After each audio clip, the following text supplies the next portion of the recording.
తిండికి తికానా లేని దేశం ప్రపంచ దేశాలతో పోటీ పడుతున్న భారత్తో యుద్ధానికి సిద్ధమవుతుందా? భారీగా సైన్యం, యుద్ధ సామాగ్రి కలిగి అభివృద్ధి చెందుతున్న దేశంతో యుద్ధానికి కాలు దువ్వుతున్న మాట నిజమేనా?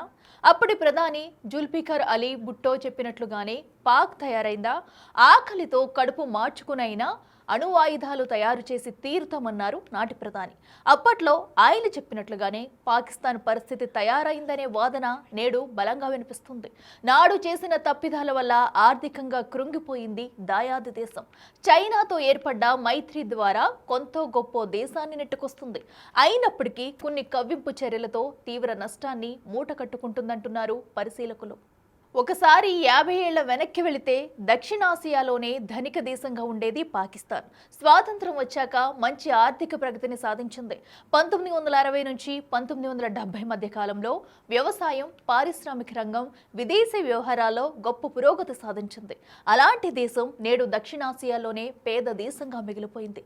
తాను కూర్చున్న కొమ్మను తానే నరుక్కున్నట్లుగా స్వయంకృత అపరాధం కారణంగా ఇలాంటి దీన పరిస్థితికి చేరుకోవాల్సి వచ్చింది. ఎప్పుడో యుద్ధం వస్తుందని ముందుగానే ఉగ్రవాదాన్ని ప్రేరేపించి పరిపాలనపై ఫోకస్ పెట్టకపోవడమే ప్రధాన కారణంగా కనిపిస్తుంది. దీంతో పాటు పొరుగు దేశాలతో తగాదాలు, ఖరీదైన ఆయుధాలను కొనుగోలు చేయడంతో ఆర్థిక వ్యవస్థ దివాళా తీసేలా చేసిందని నిపుణుల భావన.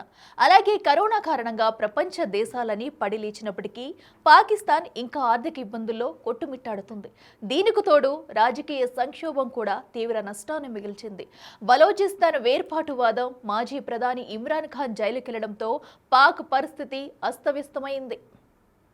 పాకిస్తాన్లో ద్రవ్యోల్బణం రికార్డు స్థాయిలో ఉంది. ప్రజలు ఏ వస్తువు కొనాలన్నా వందల వేల రూపాయలు ఖర్చు చేయాల్సిన పరిస్థితి.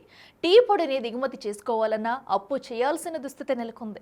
దీనికి ప్రత్యక్ష ఉదాహరణ ఆ దేశ ప్రణాళిక శాఖ మంత్రి అహ్సాన్ ఇక్బాల్ టీ వినియోగం తగ్గించాలని స్వయంగా ప్రకటించడమే. అలాగే ఉగ్రవాదులను పెంచి పోషిస్తున్నట్లు వస్తున్న వార్తల నేపథ్యంలో FATF పాక్ను గ్రే లిస్ట్లో ఉంచింది. దీంతో రుణాలు దొరకడం కూడా కష్టంగా మారింది. పైగా విదేశీ అప్పుల భారం పాక్ ప్రభుత్వాలను నిద్ర పట్టకుండా చేస్తున్నాయి. ఇన్ని ఇబ్బందుల నడుమ పొరుగు దేశాలతో పాటు ప్రపంచ దేశాలతో సఖ్యతగా మెలిగి దేశ పరిస్థితులను చక్కదిద్దుకోవడం పోయి కయ్యానికి కవ్వింపు చర్యలకు పాల్పడుతుంది. ఈ రకమైన పోకడ ఆ దేశానికి మంచిది కాదని హెచ్చరిస్తున్నారు ఆర్థిక సామాజిక నిపుణులు. ఇకనైనా ఇలాంటి ఆలోచనల నుంచి బయటకు వచ్చి దేశ ప్రగతి వైపు అడుగులు వేయాలని ఆ దేశంలోని పౌరులే కోరుకోవడం గమనించదగ్గ విషయం.